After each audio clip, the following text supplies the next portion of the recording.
Bem, pessoal, então boa noite.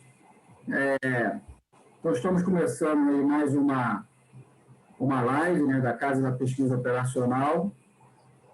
E, primeiramente, eu gostaria de agradecer à professora Luciana Rodrigues, que muito gentilmente se disponibilizou, né, se ofereceu para conversar um pouquinho com a gente sobre como resolver os problemas de otimização usando Python, né? Esses problemas de otimização, né, da programação linear, eu estava aqui comentando antes de começar, né, a nossa live, eles, assim, praticamente todo mundo que começa a estudar pesquisa operacional na graduação, praticamente começa a partir da programação linear, né? E é um assunto assim que...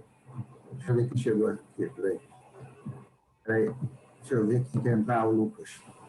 Então, é um assunto que inicialmente causa um desconforto para a maioria dos estudantes, né? Mas que o objetivo da Luciana hoje é justamente desmistificar isso, né?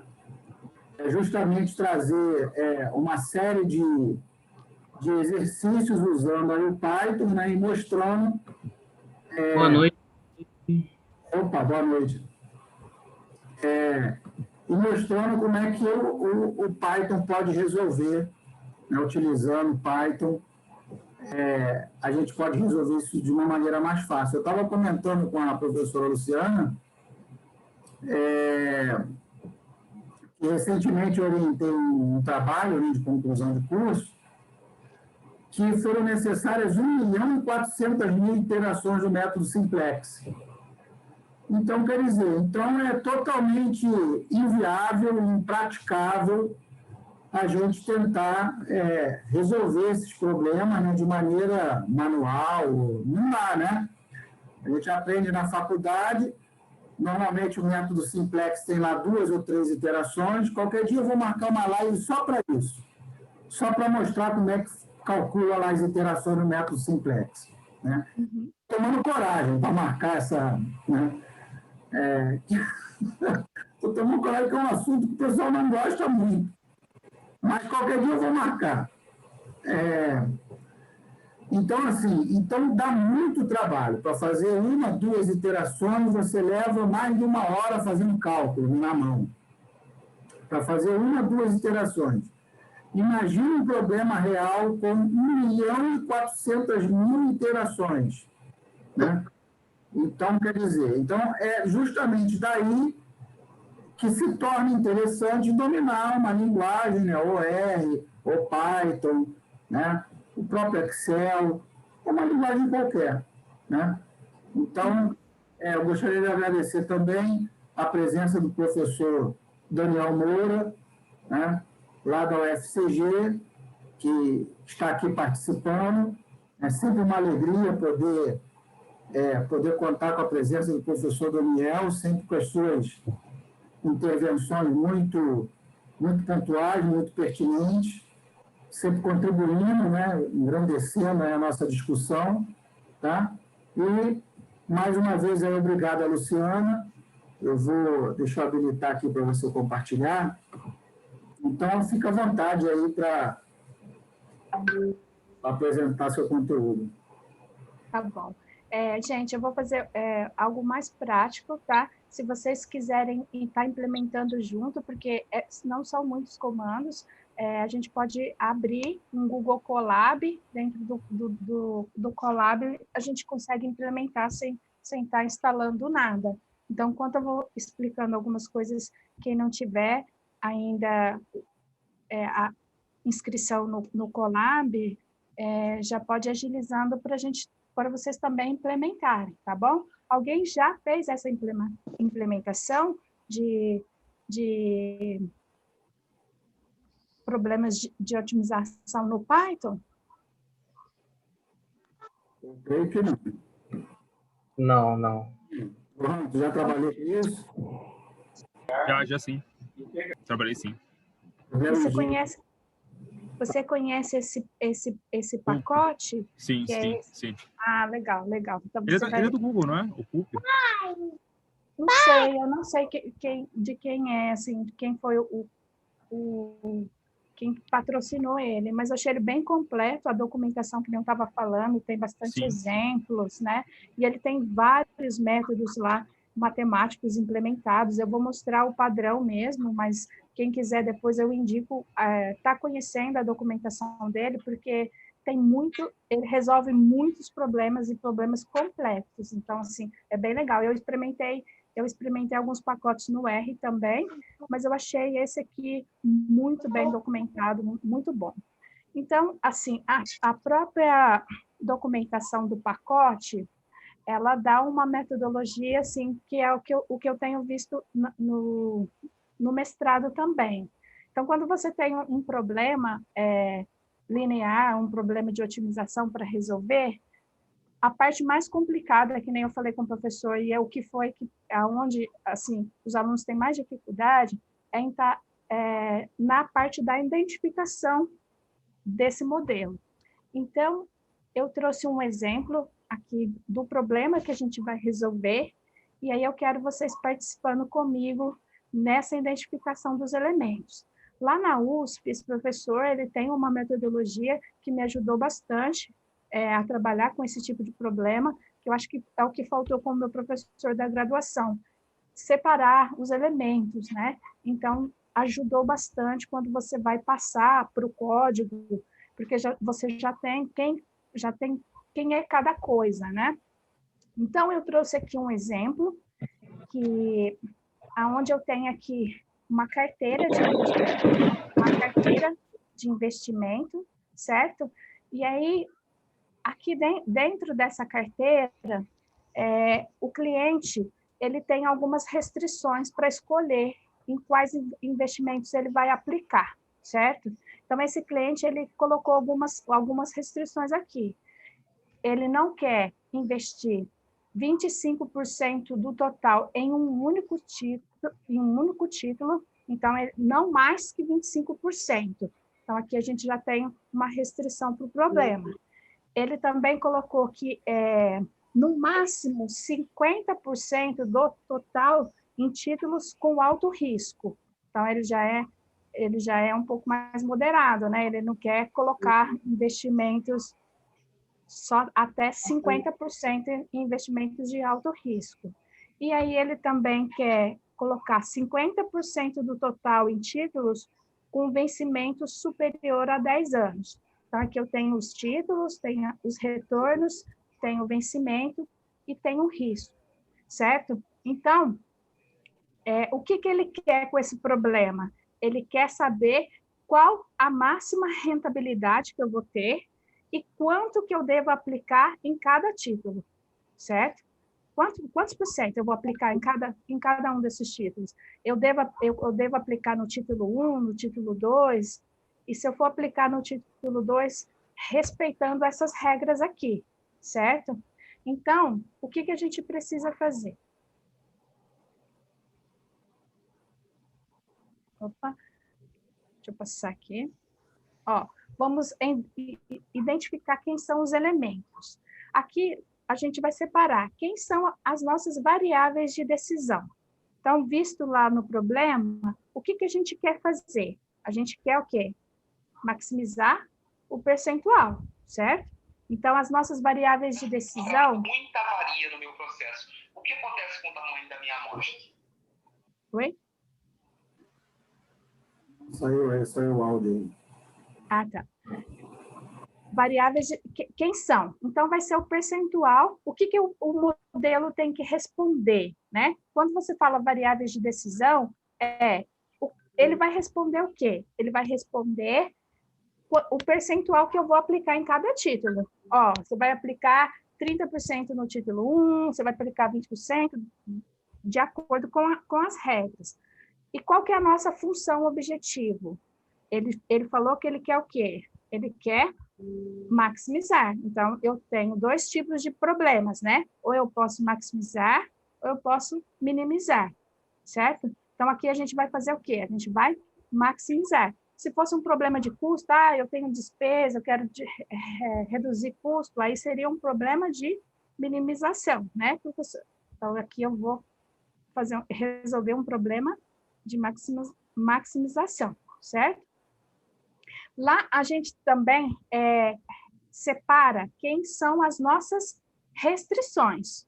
As restrições, eu confundia muito com o professor, eu confundia quem era restrições, quem é parâmetros. No final, para o modelo lá do Python, tudo é restrição. Aqui a gente separa só para ficar mais fácil da gente explicar, talvez, para alguma pessoa, você está numa reunião, a pessoa não tem conhecimento, a gente talvez separe para ela entender, restrição é as regras que restringe, que nem lá ele colocou. Eu não quero títulos de alto risco, eu não quero isso, eu não quero títulos que vencem há mais que 10 anos, esse tempo todo, né? Então, isso é as restrições. E os parâmetros seriam as minhas taxas de retorno, o vencimento, são os dados que são passados aqui no nosso modelo, certo? Isso é bom a gente entender, porque é o que a gente vai estar passando lá para o modelo matemático no Python, certo? Então, fazendo a modelagem matemática, já a programação matemática, quem são as nossas variáveis de decisão, que a gente vai chamar lá? Vai ser os percentuais que eu vou aplicar em cada título, certo? Então, o percentual que eu vou aplicar no título 1, eu vou chamar de P1, P2, P3, para cada título, ok? E aqui, a minha função, certo? Então, eu tinha 87, eu tinha lá 8,7% ao ano no primeiro título, 9,5% ao ano no segundo. O que eu vou maximizar? Eu vou maximizar o percentual de cada título, que é o que eu quero responder, né, gente? Que é o que eu quero entregar. Eu quero quantos por cento em cada título. E quem são as minhas restrições? Eu estou sujeita ao quê? O percentual total tem que ser igual a 100, né? Não posso passar de 100%, né? Então, é uma restrição que a gente vai passar lá para o modelo. Aí, qual foi a outra restrição que ele colocou lá? Não mais que 25% do total em um único título. Então, eu posso P1, P2, o título 1, P1, P2, P3, não pode passar de 25%. Certo? Então, eu vou ter essa restrição lá no modelo também. Qual foi a outra restrição? No máximo, 50% do total em títulos com alto risco. Quem são os nossos títulos com alto risco? É o P3, né? O P5 e o P6, que aqui que é muito alto, certo? Então, eu vou ter que passar essa restrição também, certo? O P3, o P5 e o P6, menor que 50%, e os outros, então, eu posso ter maior do que 50%. O restante que é baixo risco e moderado. E também aquela restrição em que os valores têm que ser maior do que 0, certo? Então, vamos fazer isso aqui lá no Colab. Todos vocês conseguiram? Sim, eu consegui aqui acessar o Colab. Isso, então vamos lá. Para começar, a gente vai instalar essa biblioteca do pacote, que é o PULP, certo? Eu instalo ele aqui dentro do Colab, certo? Com esse comandinho, vocês estão conseguindo enxergar, gente? Ou quer que aumente um pouquinho o zoom aqui? Aumenta só um pouquinho, aumentar um pouco, não estou conseguindo. Isso. Tá bom, aí, beleza. Tem uma galera ceguinha aqui, que nem eu. Agora melhorou? Melhorou. Isso. Ok? Vamos instalar. Instalaram? Deu ok? Ele instalou bonitinho aqui, rodou. Beleza? Posso seguir?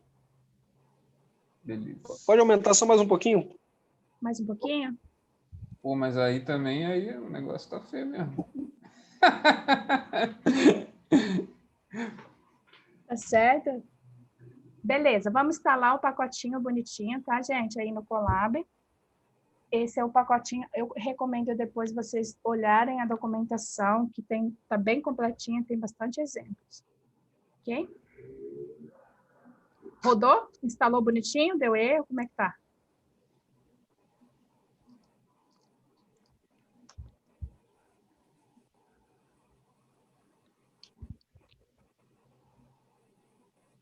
Foi de boa, foi de boa.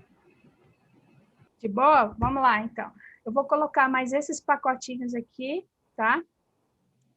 Eu instalei o pacote, agora eu estou importando, certo? Vou importar o Pandas e o NumPy aqui só para algumas transformações que a gente vai fazer depois. E essa Collections aqui, eu também instalei só para fazer uma transformação de visualização no final, tá? A gente poderia ter colocado ela depois também, mas eu jogo sempre as bibliotecas lá para cima. Eu gosto de deixar elas perdidas no código. Beleza? Top. Beleza. Aqui eu coloquei aqui, depois eu compartilho com vocês, eu coloquei todo o problema aqui, repetir lá o que está no conteúdo da aula, para vocês terem documentado, ok? Depois eu compartilho isso aqui com vocês. Beleza. Agora que começou a implementação, é bem simples, ó. Primeiro, a gente viu que a gente vai fazer o quê? Um problema de maximização, não é? Que a gente vai maximizar o retorno, a rentabilidade em cada título. É isso que a gente tem que responder. Então, vamos criar essa variável aqui. Aqui eu estou chamando o P, que é o que a gente setou lá em cima, que é o pulp aqui, né? Um pacote já de programação linear. A gente setou ele lá em cima. E eu vou passar, como eu chamo o problema, só passo o nome e o tipo, que pode ser duas funções, ou eu maximizo ou minimizo, certo? Então, vamos passar o maximize aqui, ok?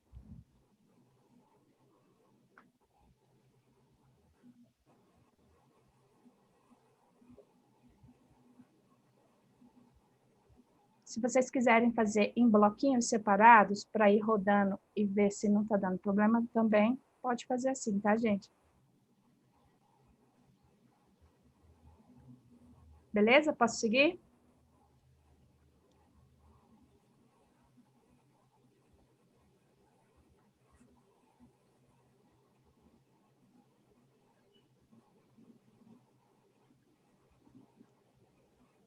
Agora, o que a gente vai setar?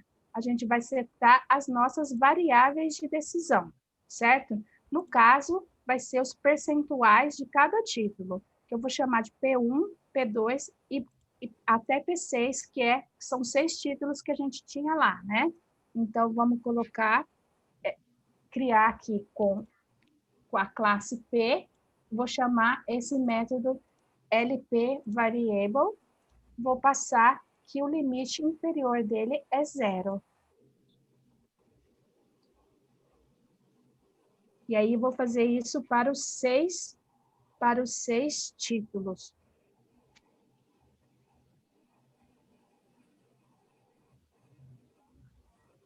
Aí esse lower bound aí, o A0 você tirou por conta daquela restrição lá em cima, né? Que Isso. P1, tá. No exemplo que ele deu lá no coisa, ele já passou esse parâmetro aqui, ele passou esse parâmetro aqui. Mas como a gente tem restrições, você não vai usar números negativos, a gente coloca esse low bound igual a 0. Ó, ele até fala aqui, ó. Senão ele vai para o menos o negativo infinito, tá vendo? Por isso que a gente seta ele como 0. Aqui também tem aquele parâmetro que o professor falou, se o problema se for uma solução de inteiros lá. Aí tem esse parâmetro aqui, ó, que é o catch aqui, ó, que você passa se ele é continuous ou se ele é inteiro. No caso, o default dele já é o continuous, então eu deixei, ok?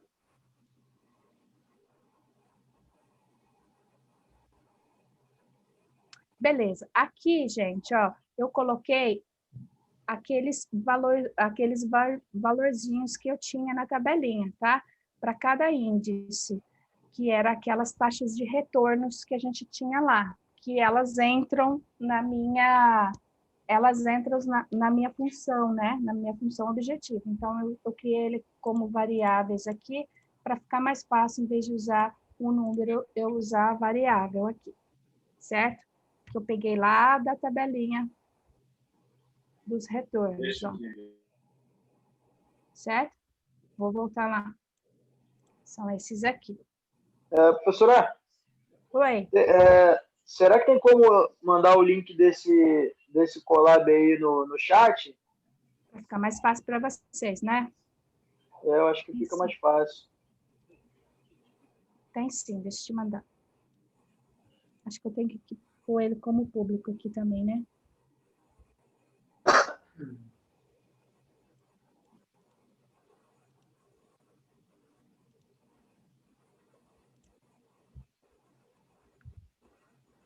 E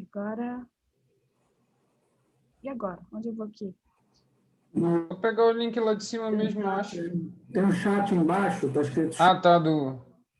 É só... Então, quando você clica em copiar link, minimiza ele já para a área de transferência. Aí é só colar no chat. O Zoom, ele é meio zoado, né? Você tem que... Minimiza tudo e aí você vai ver o chat. Ah, é? Nossa. Minimiza tudo. Aí você vai achar o chat em algum canto aí. Achou? Não. Não? Deixa eu ver. Eita. Tô perdida aqui. Peraí. Volta no Zoom e abaixa o mouse lá embaixo, que vai aparecer uma linha de comando lá embaixo. Isso, um menuzinho. Abaixa o mouse até lá embaixo. Vai aparecer para você um menuzinho, aí você clica em Share Screen. Do lado de Share Screen tem Chat. Para ela é diferente, cara. Quando ela tá compartilhando, ela não vê isso, não. É diferente. É diferente. Acho que eu tenho que parar, peraí. Não precisa parar, não. Agora eu voltei. Não, mas tudo bem, tranquilo. De boa. Agora facilita, mano. Beleza, tá tudo Beleza? bem. Estão conseguindo ver? Outro que tem escritinho também.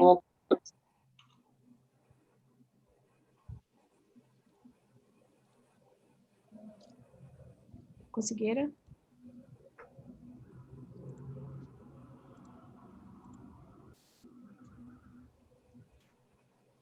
Eu já estou vendo aqui já consegui até roubar o teu collab para mim já. Meu Deus! Cadê? O meu desapareceu, peraí. Este notebook não é de autoria do Google. Ele foi criado por Luciano. Ele pode solicitar acesso aos seus dados de armazenamento. Executar assim mesmo, eu confio. Eu? Também tem aqui no meu LinkedIn organizadinho. Então, vamos lá. Conseguiram abrir, gente? Abriu direitinho. Eu consegui aqui também. Maravilha. Beleza. Fica mais rápido, né? A gente não perde tempo. E agora, Thiago, sumiu aonde eu aperto para compartilhar. Como assim? Tem um share screen aí embaixo. É só... Share screen. Beleza. Isso. Aí a primeira opção vai mostrar teu computador todo e as outras mostram uma tela específica. Ah, é? Voltou? Agora estão vendo minha tela? Estamos. Beleza. Agora tá perfeito. Show. Ah, que bom. Então, vocês conseguiram abrir, né, gente? Olha, uma coisa, Thiago, que eu não... aquele moço que já trabalhou com um pacote. Aqui, eu vou fazer a minha função objetivo. Tá vendo que eu defini a minha função objetiva aqui, que é o retorno de cada título, né? O retorno de cada título. Só que aqui eu fiz o P1 dividido por 100. Quando eu passei o P1 o P1 barra 100 aqui, ele não aceitou. E se você multiplicar por 0,1, que dá a mesma coisa, ele aceita, ele dá um erro que não aceita a divisão. Eu não consegui achar suporte para isso. Aí, como era por 100, eu usei dessa forma, funcionou. Mas eu vi bastante gente lá no Stack Overflow lá. Muda ali para o R rapidinho. Não tô brincando. Não tô brincando. Na verdade, o que você poderia fazer aí é tirar esse 0,1 e compensar lá no final, né? Porque você colocou 0,001 para todo mundo, se você tirar... É porque, assim, eu quero percentual, né? Então, aqui dessa forma, o objetivo já vai responder em percentual. Depois vocês façam um teste aí e descobrem para mim por que ele não aceita o P1 dividido por 100. Aí, dessa forma, ele aceita. Beleza? Então, beleza. Aqui, ó, a próxima função aqui é só a definição da... Ó, tá vendo o que ele faz? Ó, eu defini o objeto probe lá em cima. Aqui eu setei as variáveis e os retornos. Só os valores dos retornos. E aqui, ó, eu faço um incremento, ó. Tá vendo que eu estou incrementando na classe. Eu estou setando mais coisas para a classe. Estou setando quem agora? A função objetivo, certo? Também não sei se a ordem tem que ser essa. Também podemos fazer esse teste depois. Então, quem é as nossas restrições? As nossas restrições, lembra do quadrinho? Ó, eles têm que ser no caso, 100%, tem que ser menor do que 25%, menor que 50, menor ou igual a 50, e tem que ser maior do que 0. Então, aqui eu vou setar as minhas restrições. Então, P1 tem que ser menor ou igual a 25, eu vou setar para cada título, tá? Como todos têm que ser menor do que 25, então eu setei 1 por 1, certo? Também poderia otimizar isso aí, fazendo um loop, alguma coisa assim, para melhorar. Como são só 6, eu setei assim na mão mesmo, para ficar mais didático. Mas num problema real, isso poderia ser otimizado, se você tivesse muitos títulos, né? Aqui, gente, outra coisa que eu encontrei nesse pacote que eu também não consegui solucionar foi o sinal de maior e igual. Porque aqui, ó, nesse aqui, eu queria, lembra que eu coloquei lá no quadrinho? No quadrinho, eu coloquei só, ó, eu coloquei esse aqui, ó, só maior igual a 50. Quando eu coloco aqui maior igual a 50 nisso aqui, ele não aceita só o maior. Eu não consegui entender por quê. Se você põe maior igual, vai funcionar. Se você põe só assim, não funciona. Não consegui entender por que esse pacote comporta assim. Não sei se tem que ser sempre, ou se tem algum outro lugar que você precisa acertar, ou se ele não aceita. Tem que ser sempre maior igual, ou menor igual, né? Meio estranho, achei isso estranho. Mas se você tirar e testar aí, ó, vocês vão ver que vai dar erro. Eu testei e deu. E aí, a última restrição, que é o valor igual a 0. Ok? Setei todo mundo, setei as restrições, setei a minha função objetiva. Aqui eu dei um print. Oi? Dá para subir um pouquinho para a célula anterior? Quando você colocou lá o low bound, o low bound igual a 0, é verdade. Você não precisa mais colocar que o P1, o P2, etc. são maiores ou iguais a 0, né? Eu acho que não precisa não, viu? A gente pode fazer esse teste. Eu vou tirar aqui para a gente ver. Comenta. E vamos ver aqui como ele sai no print do objeto. Ele não aparece, mas eu acho que não precisaria mesmo não, viu? Não faz diferença.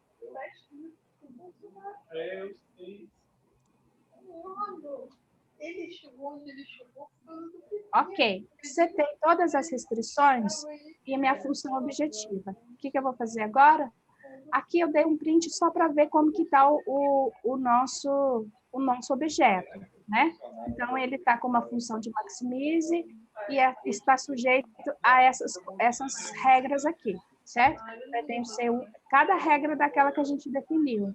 E ele falou que as minhas variáveis de decisão são contínuas.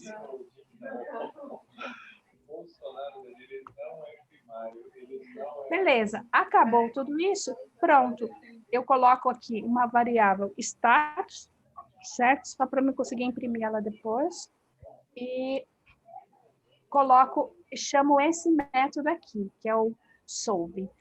O método solve, ele já vai fazer o padrão, é esse que eu falei para vocês, que compensa dar uma estudada na documentação, porque ele tem vários métodos para você implementar, vários tipos que você passando aqui, ele vai resolver com aquele algoritmo, sabe?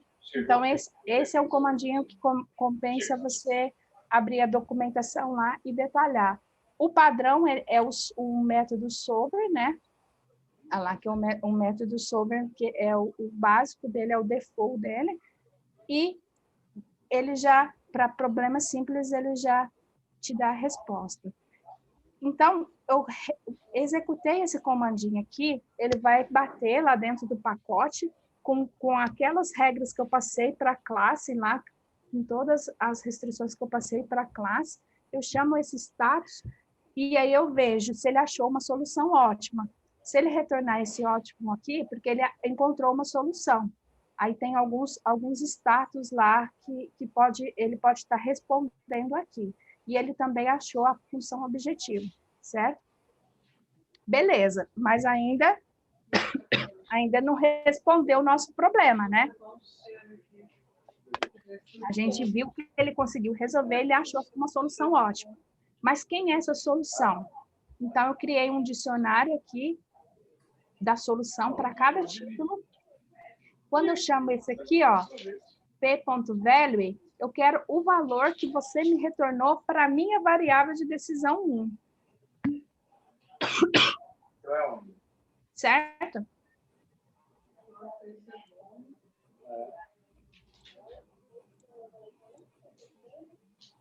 Vou mandar um joelho de chocolate. Vou mandar de brinde. Então, aqui eu só organizei para exibir de um jeitinho mais bonitinho. E o modelo respondeu que eu tenho que investir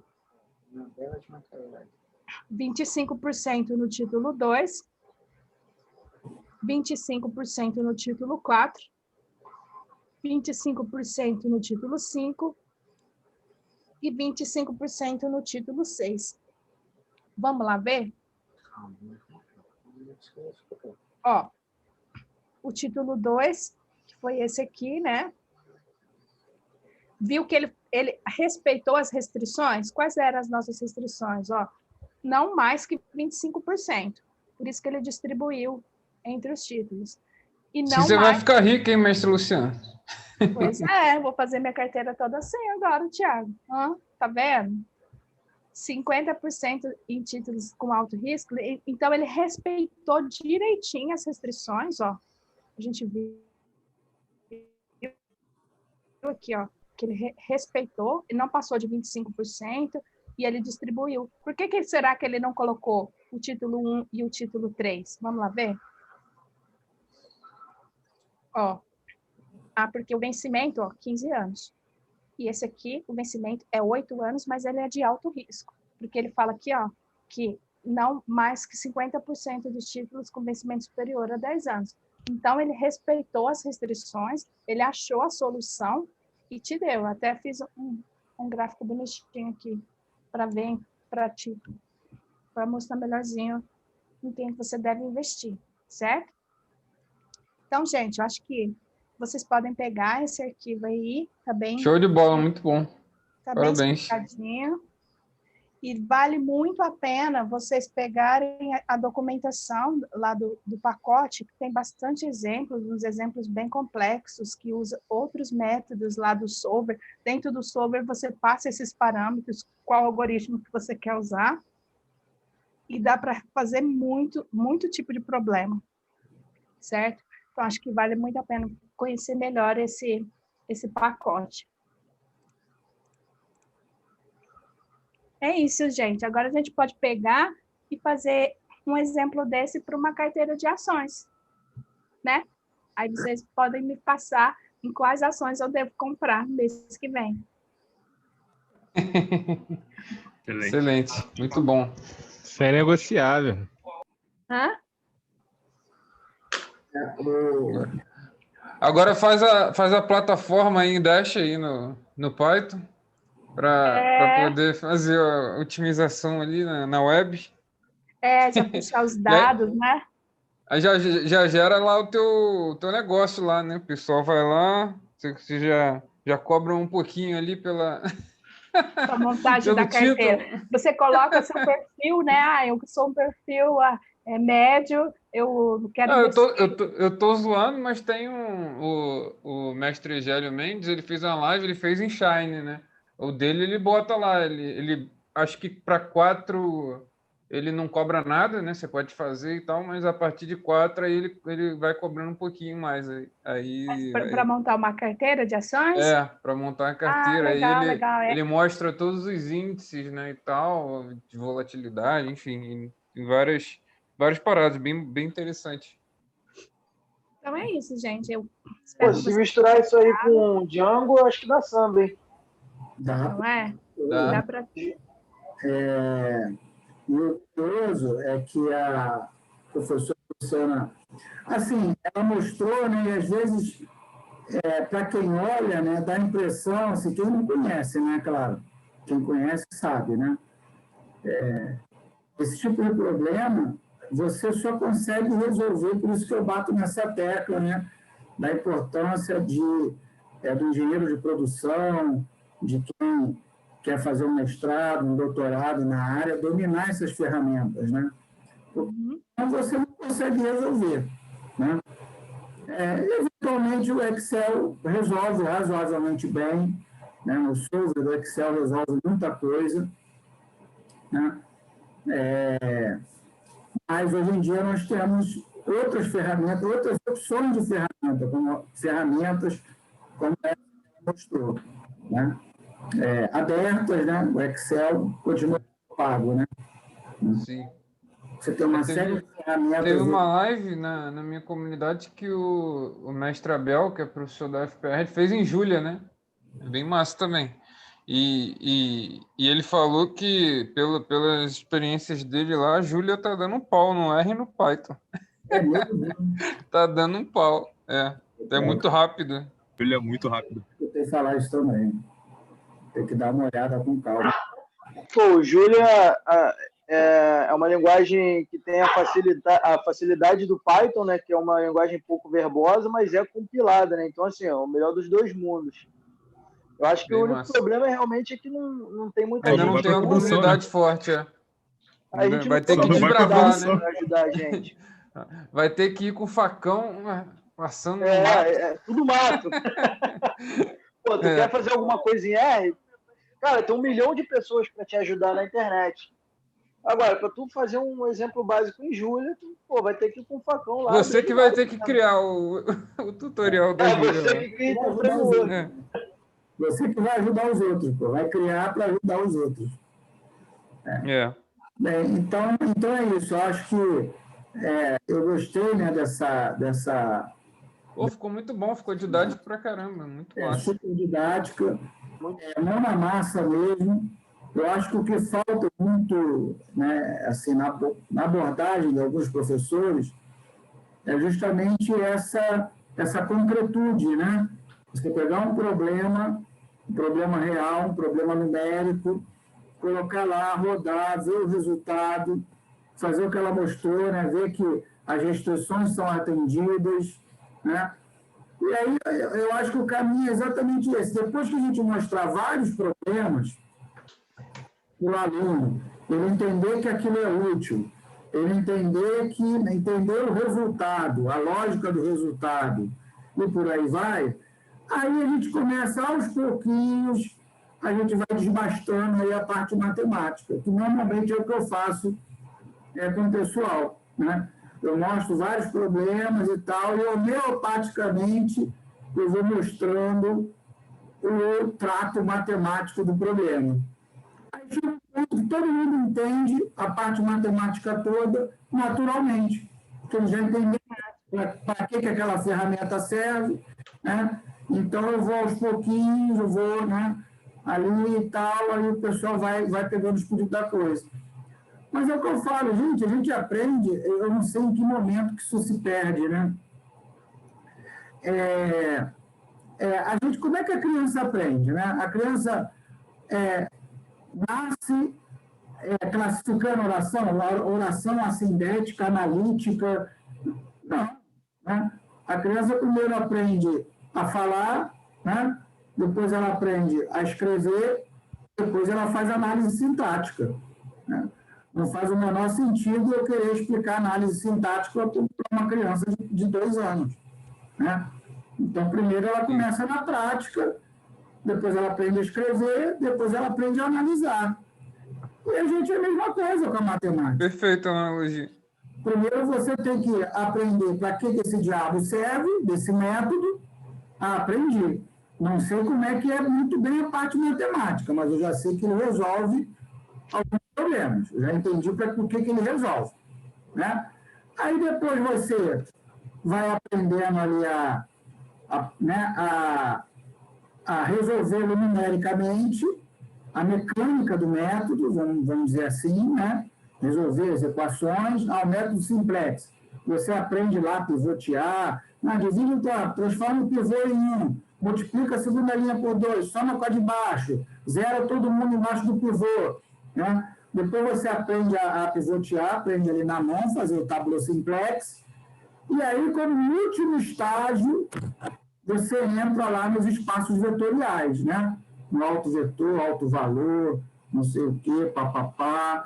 Quer dizer, o estágio que normalmente a gente começa na academia, na verdade tem que ser aquele que a gente termina. A ordem está invertida. Né? Verdade. É que nem na faculdade, a gente normalmente aprende limite, derivada e, por último, integral. É o contrário. Primeiro tem que aprender integral. A noção de integral existe desde a antiguidade grega, né? Da antiguidade lá greco-romana e tal, para cálculo na área de parábola. Então, a gente aprende que a integral é para o cálculo de áreas, depois de você aprender a integral, vem a derivada, né? Que foi no século XVIII, com Newton, né? Newton Leibniz, e, por último, o limite foi o último a ser criado, né? Justamente porque o cálculo exigia uma formalidade que a derivada integral não tinha. Então, foi o cálculo dos limites que deu essa formalidade para a derivada e para a integral, né? A partir do momento que surgiu o limite, que a gente viu lá que a derivada é limite quando ΔX tende a zero, de f de x menos f de x0 sobre x menos x0. Né? É aí que veio a definição formal de derivada. Mas, então, quer dizer, a gente aprende tudo invertido, né, cara? Tudo da maneira mais difícil. Né? Vai ser assim. Esse formalismo fechado, pesado, ele tem que ser o último. É o último estágio, não o primeiro. Né? Mas, enfim, dentre outras coisas, essa é a nossa proposta aqui na Casa da Pesquisa Operacional. Né, que eu estava falando no início, nós fizemos uma parceria, o professor Tiago e eu, justamente para a gente poder trazer esses conteúdos de uma maneira mais leve, mais suave, né, mais mão na massa, como a mestra Luciana trouxe na noite de hoje. Né? Legal demais. Tem dado muito certo, né? As primeiras turmas aí, o pessoal gostou demais. Muito maneiro. Agora vocês podem aplicar nos exercícios de vocês, né? Estudar mais coisas, testar os outros métodos que tem dentro do pacote. E pode me ajudar lá no exercício do mestrado, que eu tenho que fazer o das ações. Aí vocês podem me ajudar. Aí, já cata aí. No final do semestre eu tenho que entregar, e todo mundo ajudando, vai ficar um trabalho bacana. Aí, professor. Isso aí tá no GitHub? Oi, mãe. Não. Colab. Pô, No Colab. A gente já fazia uns pull request aí e ajudava na tua dissertação aí, pô. Quando começar a estudar essa biblioteca, eu já faço os pull request lá e a gente resolve. Porque assim, nessa disciplina que eu estou cursando lá no mestrado de otimização, no final agora do semestre eu tenho que entregar um problema no caso, assim, real, né? Eu tenho que entregar um problema da vida real. E aí eu pensei nesse, né, da carteira de ações. Não esse que eu apresentei para vocês. Eu tenho que formular o problema ainda, entendeu? Então, eu tenho que pensar nas restrições, eu tenho que pensar em tudo e formular o modelo para depois. Então, uma dica para vocês me ajudarem. Ô, Luciana. Oi? Tem vários problemas. O último que eu orientei foi de um aluno chamado Kaique Dutton. Foi um problema super interessante. A gente até fez um artigo no Simpósio Brasileiro de Pesquisa Operacional. Ele falou o seguinte: professor, eu tenho um conhecido que tem uma barraca de feira. Aí eu quero usar programação linear na barraca de feira. Eu falei, olha, esse garoto ele parou de tomar o remédio, né, cara? Tem um remédio. Olha, esse garoto ele está pulando dose, né? Tem que tomar direitinho, 6 em 6 horas ele não está tomando.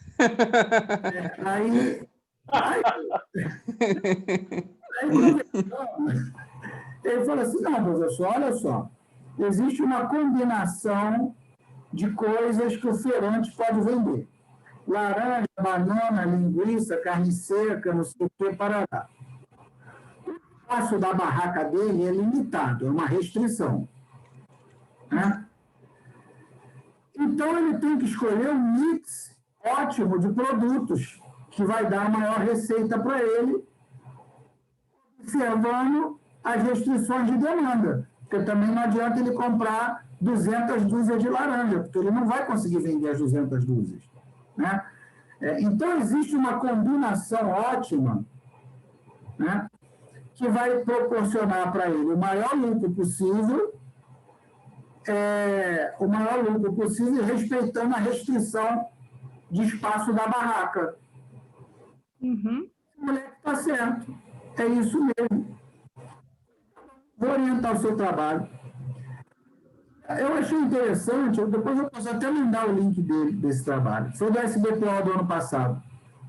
E eu achei interessante esse trabalho do Kaique, porque assim, a gente está muito acostumado, quando a gente fala em PO, modelagem matemática, etc. e tal, a gente associa muito que assim, é possível usar em multinacionais, né? Em grandes grupos, por economistas, né? E tal. A gente nunca vai imaginar que uma barraca de feira dá para usar programação linear, né? Um problema de uma barraca de feira. Então, assim, eu comprei essa ideia dele e foi uma ideia muito legal, porque depois do TCC virou um artigo que foi para o SBPO, né? Quem conhece sabe que o SBPO é o evento mais importante do Brasil para a gente, na área de PO, né? E foi apresentado lá no ano passado. E eu acho que o espírito foi justamente mostrar que qualquer um, né, qualquer organização, qualquer instituição, qualquer pessoa pode se beneficiar, né, dos retornos, né, dos benefícios da PO. Né? Ela não fica restrita somente a grandes grupos, grandes corporações, não é isso. Né? A gente tem que justamente popularizar esse conhecimento e permitir que as pessoas possam utilizar para tomar melhores decisões. E aí ele chegou lá uma decisão, na verdade havia uma restrição de dinheiro, né, de recursos, ele tinha até R$6.000 para gastar no CIASA, né, para comprar material, ele gastava até R$6.000 por feira, era uma restrição. A outra restrição era o volume da Kombi, que carregava os produtos, era uma segunda restrição. Uma terceira restrição era a barraca propriamente dita, que tinha lá uma área a ser ocupada da barraca, né? Um espaço a ser ocupado. Era a terceira restrição.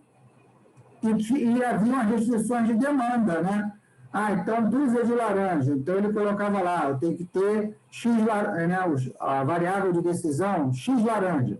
X laranja tem que ser maior ou igual a 20 dúzias, menor ou igual... Ele tinha um histórico de vendas, né? E aí ali a gente colocou mais ou menos 20% em cima daquele histórico, e aí ele tinha uma restrição de demanda para cada produto. Então, a laranja, dúzia de laranja. Então, X laranja tem que ser maior ou igual a 10, menor ou igual a 15. Né? Carne seca, quilos de X carne seca, tem que ser maior ou igual a 30 quilos, menor ou igual a 40. Né? O produto gerou além dessas três que eu falei, né, a da Kombi, dos R$6.000 e da banca de venda, cada produto gerou uma restrição também para rodar o método Simplex. E no final a gente chegou numa solução bem interessante. Né? Então, assim, as possibilidades são infinitas, né, cara? Porque com meus alunos eu faço exatamente como o seu professor lá no mestrado fez. Eu só oriento o trabalho, eu dou a matéria e depois eles têm que buscar um problema real para aplicar. Então, aqui tem vários que são meus alunos, Lucas é meu aluno, Miguel, né? Pablo, eles já sabem como é que eu trabalho. A gente sempre tem que pegar um problema real para aplicar o método, porque senão perde o sentido, né? Ficar jogando conversa fora, ficar de blá, blá, blá. Eu quero resolver o problema real, pô. Eu quero mostrar que essa bagaça funciona. Né? Então, é só assim a gente calibrar o olhar, a quantidade de problemas é enorme. Né? É porque a gente está tão acostumado a conviver com os problemas que eles estão na nossa cara e a gente não percebe. Né? Mas depois que você calibra esse olhar, né, você começa a ter problema por toda parte para aplicar as ferramentas de PO. Né? Verdade. Então, Era essa visão que faltava. Eu acho que você fazendo isso, de trazer das coisas da sua vida, das coisas que está mais próxima de você, transformando em problemas, que nem esse exemplo da feira que você deu, você começa a ver aplicações disso em outras áreas. É o que faltou na graduação. Na graduação, o povo jogava isso, com aquelas vitaminas, com aquelas ração lá, aquilo só servia para ferrar o aluno. Imagina, até eu, que era nerd, tomava pau. Eu só tomei pau dessa matéria e chorei. Falava, não, professor, pelo amor de Deus, que tanto de conta que é esse? Que não acabava o caderno todo da gente, que é tanto de conta, que é tanto de conta. E não podia usar HP, né? Aquelas HP programável. Depois que eu tomei pau na matéria, o professor ele gostava muito de mim e na dependência ele deixou eu usar HP. Aí eu implementei o Simplex na HP, né? E aí eu passei. Foi assim que eu consegui passar. Você tem que fazer lá o método Big N, o método das duas fases, né? A brincadeira continua, né? Modelo dual, né? E por aí vai. Né? Não, mas... e você fazia aquele tanto de conta, chegava no meio da conta, você via que a conta estava errada, não dava nem para pagar, você jogava tudo fora e começava de novo. Era muito sofrência, Aí eu fiquei com trauma de Newton, Lagrange e Simplex. Tudo que eu via esses nomes, eu passava mal. Isso me fez lembrar de uma aula que eu assisti de probabilidade, cara. O professor ele era meio doidinho, né? Para ter noção que ele começava a aula, ele indicava para você estudar o Barry James, né? Que é livro que é intermediário de mestrado em probabilidade 1, que você nunca viu probabilidade na vida. Tipo... Ou seja, ele parte do pressuposto que você já repetiu pelo menos uma vez, né? Então, realmente, ele já era doidinho. E aí, ele teve um belo dia que ele estava inspirado lá, e aí ele começou a... Porque, assim, a normal, ela é uma distribuição contínua, né? E, basicamente, ela só é integrável numericamente, né? Mas você tem como mostrar que ela integra 1, né? Fazendo coordenada geométrica, enfim, e aí ele é amarradão, né? Ele pegou e começou a fazer coordenada geométrica. Aí eu falei, caralho, maluco, o que esse cara que acha que eu vou usar isso, cara, alguma vez na vida? Por que não me mostra a porra do R ali, uma... Porra, como é que eu uso a normal, né, para fazer alguma coisa útil, né, para para os cidadãos, enfim, né? Porra, cara, tem umas coisas que não dá para entender, não. As pessoas associam assim a problemas mega complexos, né? Não é isso. Você vê, lá na Marinha, por exemplo, nós utilizamos os métodos da PO e tal, para fechar um contrato agora de 1,6 bilhões de dólares para as fragatas classe Tamandaré, né? Então, nós utilizamos métodos multicritério, né, para fechar um contrato de 1,6 bilhões de dólares. Ao mesmo tempo, o Lucas, que está aí, o Lucas Hermógenes, utilizou o método multicritério para escolher uma cadeira por causa da pandemia, uma cadeira de escritório, né? Então, quer dizer, o espectro é muito grande. Eu posso escolher, eu posso usar tanto para probleminhas simples do dia a dia. É um fato, realmente, né? Eu mesmo estava com essa dúvida. O que é melhor, comprar uma cadeira gamer ou comprar uma cadeira presidente? Eu mesmo estava com essa dúvida, né? Falei, não, tem de R$500 a R$1.000 para dar uma cadeira. O que será melhor, gamer ou uma presidente? Aí fiquei olhando, meu Deus. Até agora eu não consegui decidir o que é melhor. Estou com a cadeira toda e não consegui decidir qual é melhor. O Lucas pegou, você utilizou qual, Lucas? O Vicor, não foi? O método Vicor? Foi o Vicor. Foi o Sapevo mais o Vicor, né? Sapevo Não, no início a gente usava o Sapevo, mas aí, como a gente fez uma pesquisa via Google Docs, os pesos foram tirados a partir da pesquisa. Aí usamos os pesos e colocamos direto que legal. Direto no Vicor. Foram 150 pessoas que responderam a pesquisa. Pois para comprar uma cadeira. Ué, as pessoas estão com esse problema. Né? Muita gente que não trabalhava em casa passou a trabalhar e não sabe qual é a melhor cadeira. Né? Então, o Lucas já aplicou o método para comprar uma cadeira, a Marinha utilizou a mesma metodologia para comprar um navio de bilhões. Né? Então, acho que é essa dimensão que a gente não tem, né? Esse exercício de que eu posso aplicar nas mais diversas situações, né? É para isso que... professor, eu acho que também, assim, os professores, alguns professores, eles ficam tanto na teoria, na parte complicada, que aí você pega ranço da matéria sem entender. Porque aí começa... Primeiro que livro de matemática, você pega... Que nem eu peguei um livro. Eu não consigo entender aquele livro. Porque não tem nem escrito, só tem aquela somatório para todo lado. Não sei ler aquilo. Eu não sei ler aquilo. E aí você desanima da matéria. Você fala, não sei que eu não quero saber disso, não. Aí eu precisei, outro dia, fazer um programa que ele alimentava uma planilha. Só que ele tinha que alimentar a planilha na célula certa, ele tinha um cálculo que precisava alimentar a planilha na célula correta. E aí agora eu preciso, aquela matéria lá que eu tomei pau, acho que é ela. Aí você tá na vida que você fala, lembra aquilo que eu achei que eu não quis usar, agora eu vou usar, entendeu? Aí você começa... É verdade. Eu acho que para pessoas assim, por exemplo, que nem eu sou muito visual, Então, assim, eu tenho muita dificuldade de, tipo, se você for me passar uma teoria e não ter imagem, eu não pôr a mão, eu não experimentar, eu não consigo nem entender, né? Então, assim, o professor começa a falar, eu vou pesquisar, será que não tem isso? Será que não tem pacote?